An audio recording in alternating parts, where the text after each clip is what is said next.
Hay algunos artículos en el derecho internacional que si se usaran hoy provocarían una gran guerra mundial en pocas horas. Una Carta de las Naciones Unidas fue redactada hace 80 años y todavía está vigente. Aún otorga a ciertos países el derecho legal de atacar a otros países sin el permiso de nadie. Pero lo extraño de todo esto hoy es que el mundo ha cambiado, las potencias han cambiado, la economía ha cambiado, es decir, todo en este mundo ha cambiado recientemente. Mientras que las leyes internacionales siguen atrapadas en la época de Hitler, siguen atrapadas en la época posterior a la Segunda Guerra Mundial. Así que hoy, en este episodio, les revelaremos cómo la Carta de las Naciones Unidas se ha convertido en una bomba de tiempo, porque hay países que se niegan al cambio y como resultado están empujando al mundo entero hacia una gran guerra. ¿Cómo es eso? Hoy lo revelaremos. Pausa y seguimos.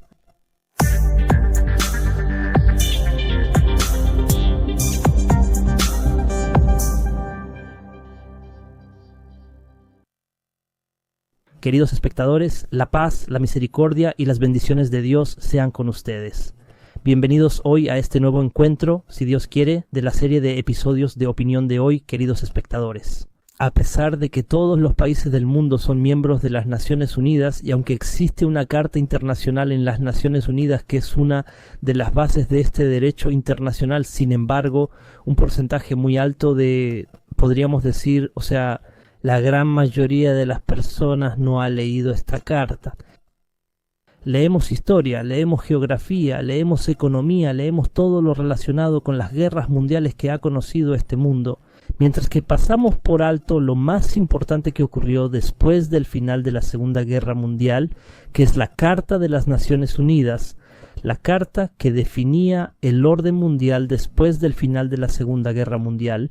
Por eso hoy vamos a abordar un tema muy importante relacionado con esta carta y relacionado con uno de los puntos más importantes que se incluyeron en esta carta y que posiblemente China pueda aprovechar hoy en este gran conflicto que está comenzando a surgir hoy contra Japón. Por ejemplo, hay un grupo de artículos en esta carta, como el artículo número 53, el número 77 y el número 107, todos son artículos. Y otorgan el derecho a un grupo de países vencedores en la Segunda Guerra Mundial, como Estados Unidos, Rusia y China, el derecho de usar la fuerza sin la aprobación del Consejo de Seguridad de la Organización de las Naciones Unidas contra todos los países que eran conocidos como las potencias del eje, contra todos los países que formaban la alianza de Hitler. Y en ese sentido, ¿de quién estamos hablando? Estamos hablando de Alemania, estamos hablando de Italia, de Japón. Es decir, que hoy en día, si Rusia quisiera atacar a Alemania o si quisiera atacar a Italia, podría hacerlo. Eso sería sin la aprobación del Consejo de Seguridad de la Organización de las Naciones Unidas. Y lo mismo aplica para China, que también podría atacar a Japón hoy en día sin la aprobación del Consejo de Seguridad de la Organización de las Naciones Unidas. Así que esta Carta de las Naciones Unidas, que en realidad fue creada según lo querían los países vencedores de la Segunda Guerra Mundial, dejaron estos poderes porque estos países no confiaban en las potencias del eje, como Alemania, Italia u otros. Es decir, dejaron estos poderes para poder atacar a estos países en cualquier momento. Si te rebelas contra Estados Unidos, te rebelas contra el orden mundial o algo así. Algunos tal vez al escuchar estos datos dirán, ¿y eso qué? ¿Por qué Rusia no ataca a Alemania? Alemania que está librando una guerra indirecta contra ella en Ucrania. ¿Por qué no atacó a Finlandia? Finlandia, que decidió unirse a la OTAN contra los rusos. ¿Por qué tampoco atacó a los países bálticos? Todas eran países que formaban parte del eje, así que Rusia podría usar la Carta de las Naciones Unidas para atacar a estos países sin tener que recurrir al Consejo de Seguridad de la Organización de las Naciones Unidas. La verdad es que esto realmente era posible, pero eso es exactamente lo que Occidente quería. Y esto es lo que Rusia ha evitado durante todos estos años, porque Rusia no quiere abrir nuevos frentes de combate, no quiere dispersar sus capacidades militares, de suministro y logísticas y cosas así. Rusia dice que si esta guerra se expande con los europeos, será una guerra completamente diferente a la de Ucrania. Es decir, es una señal de que podría ser una guerra nuclear. Si Rusia utiliza estos artículos de la Carta de las Naciones Unidas, entrará en una gran guerra. En ese momento sería la Tercera Guerra Mundial. Y especialmente ahora que estos países, ¿no?, como sabe la universidad, son miembros de la OTAN, se han convertido en miembros de la OTAN, ¿cómo puede un país que es miembro de la alianza más fuerte del mundo, una alianza militar, y todavía, según la Organización de las Naciones Unidas y este tratado, siguen siendo consideradas el legado de Hitler, por lo que se permite atacar a estos países sin la aprobación del Consejo de Seguridad de la Organización de las Naciones Unidas? Por lo tanto, esto significa que este tratado se ha vuelto obsoleto, ha pasado su tiempo, ya no tiene ninguna utilidad hoy en día. Y esto también lo vemos incluso entre China y Japón, pues hoy en día queda claro que China puede atacar a Japón cuando quiera, según este tratado. Recientemente, hace solo unos días, la embajada china en Japón habló sobre este derecho que otorga el derecho internacional y dijo que China se reserva este derecho, es decir, puede usarlo en cualquier momento cuando considere necesario hacerlo. Pero aquí encontramos lo mismo. Japón es socio de la OTAN. Japón es uno de los aliados más importantes de Estados Unidos. Y por lo tanto, esto hace que China evite este escenario por temor a la intervención de Estados Unidos, por temor a una gran guerra.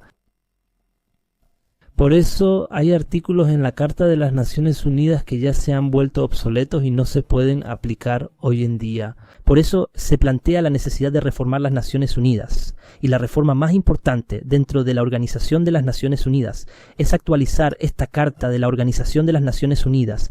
Pero aquí, por supuesto, hay países que se benefician de esta carta, países que se benefician de esta situación y rechazan cualquier reforma, rechazan cualquier actualización o cualquier cambio a esta situación. ¿Por qué? Porque se benefician de esta situación, como uno de los países como Francia, como Reino Unido. Estos países en realidad ya no merecen estar dentro del Consejo de Seguridad de la Organización de las Naciones Unidas. Estos países, cuando fundaron el Consejo de Seguridad de la Organización de las Naciones Unidas, tenían una influencia muy amplia en el mundo.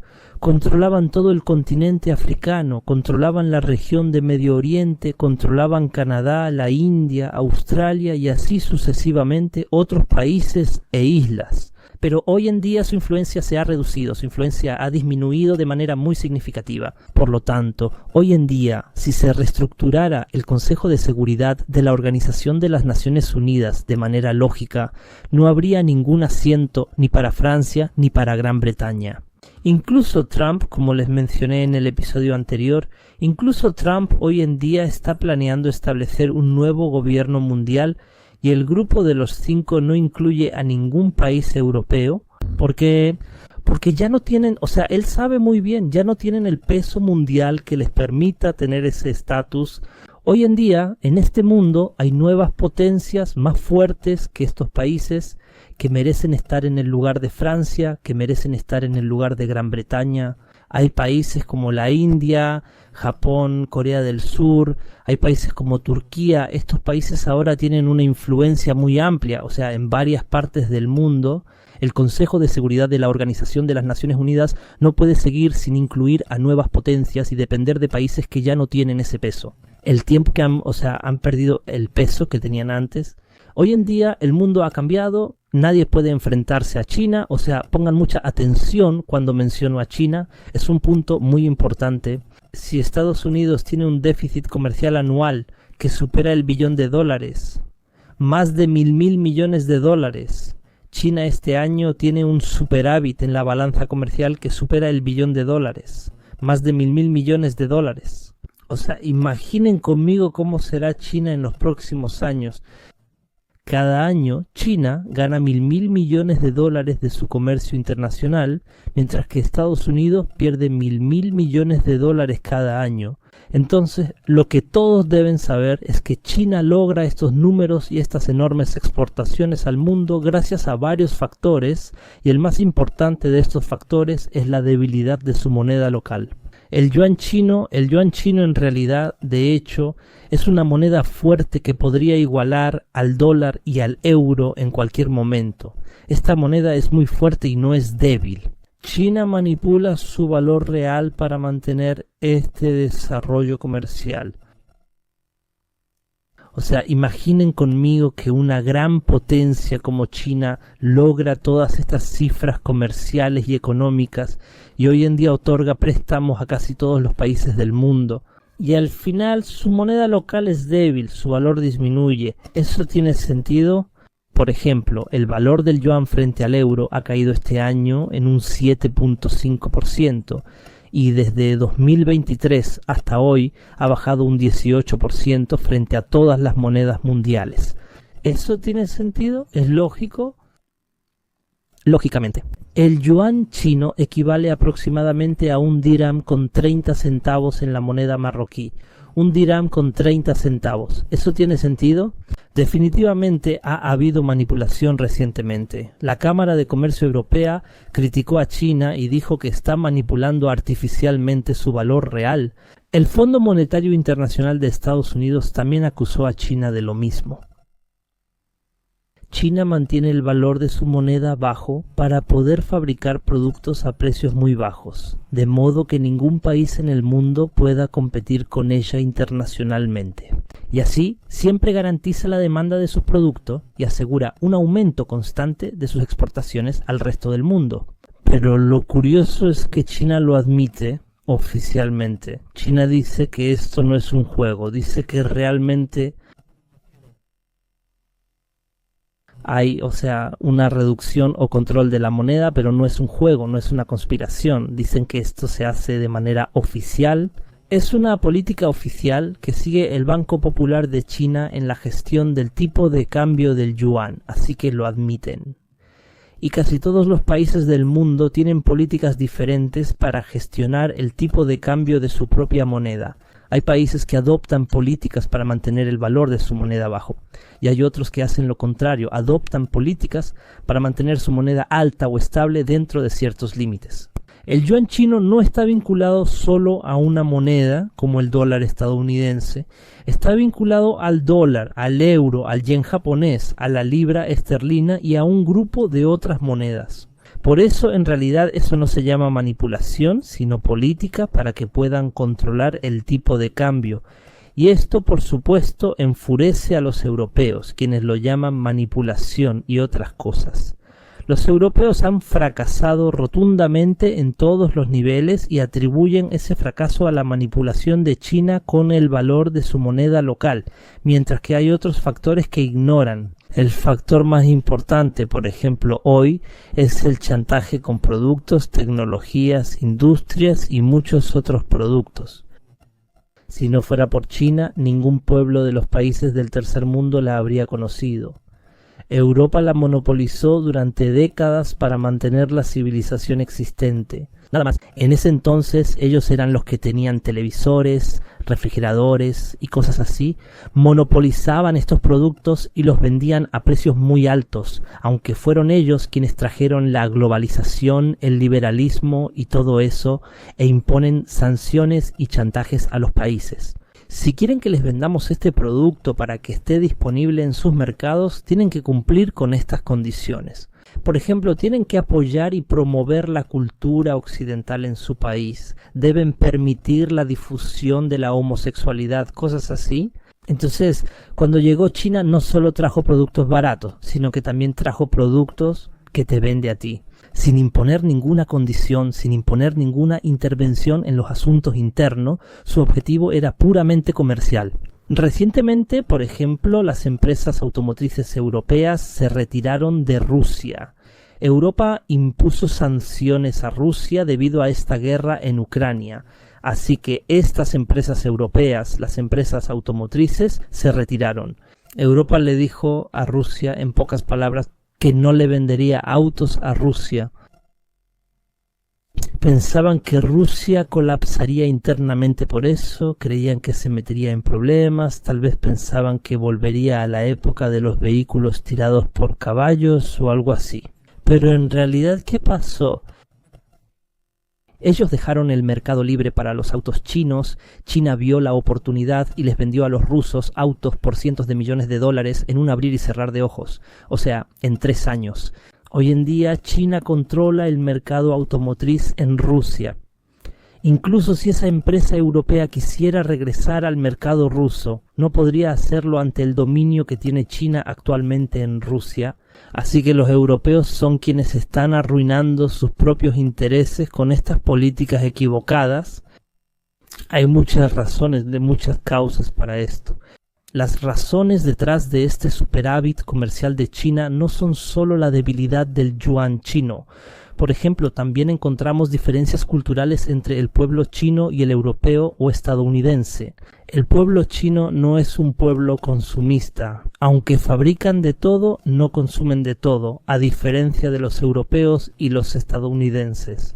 Es decir, durante muchas décadas, a través de la influencia mediática y cultural, se les ha convertido en un pueblo consumista que consume de todo.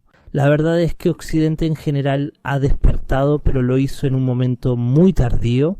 Descubrieron que China ya no necesita ni a Estados Unidos ni a los países europeos. Ya no depende de estos países y por lo tanto ha alcanzado un nivel en el que es imposible imponerle condiciones a China. Algunos países europeos, como Francia por ejemplo, Macron, como vimos recientemente cuando visitó China hace poco, es decir, estos países aún no lo han comprendido, que China se ha convertido en una potencia independiente, no es una colonia, no es una zona de influencia europea. Antes China era una zona de influencia británica, eso era antes, pero hoy las cosas están cambiando, se están invirtiendo y Europa está convirtiéndose en una zona de influencia china. Imagínense que China hoy tiene inversiones en Europa que superan los 3 billones de dólares, es decir, más de 3.000 millones de dólares, una cifra enorme. Tiene empresas en Europa, tiene grandes acciones en la mayor empresa europea en varios sectores, automóviles, repuestos, fertilizantes, agricultura y así sucesivamente. No se trata solo de la debilidad del yuan chino, como se menciona actualmente. Si Europa pudiera bajar el valor del euro, lo haría. Aquellos que critican a China, si pudieran hacer lo mismo con el euro, lo harían, pero en realidad no pueden hacerlo en absoluto, porque no hay un consenso político entre los países de la Unión Europea para bajar el valor del euro. Hay países que quieren eso, como Francia, Italia y España, que se benefician de la devaluación del euro, pero hay otros países que se oponen a eso, porque les afectaría, como a Alemania y Países Bajos. Eso es lo importante. En resumen, hoy en día el mundo ha cambiado y sigue cambiando muy rápido. No es posible que estos países sigan en la misma posición de antes. Hay países que ya no merecen estar en el Consejo de Seguridad de la Organización de las Naciones Unidas, mientras que hay otros países que hoy en día realmente lo merecen. Hoy en día ya no es posible hablar con ciertos países con un tono dictatorial o con superioridad, como solía ser antes. Eso significa que estos países ahora tienen importancia, tienen influencia, hoy tienen poder. La tecnología ya no está monopolizada por unos pocos como antes, hoy está disponible para todos. Lo mismo ocurre con las industrias militares y también con esta transformación en el poder militar que ya no depende de las mismas armas tradicionales antiguas. Hay un cambio muy grande que el mundo está experimentando y creo que este cambio debe llegar a todas las leyes y a todos los tratados internacionales. Pero siempre queda la pregunta, ¿es posible que el mundo sea testigo de este cambio total sin una gran guerra? No lo creo. Respóndanos en los comentarios debajo de este video, no olviden suscribirse y darle like. Que la paz, la misericordia y las bendiciones de Alá estén con ustedes. Hasta luego.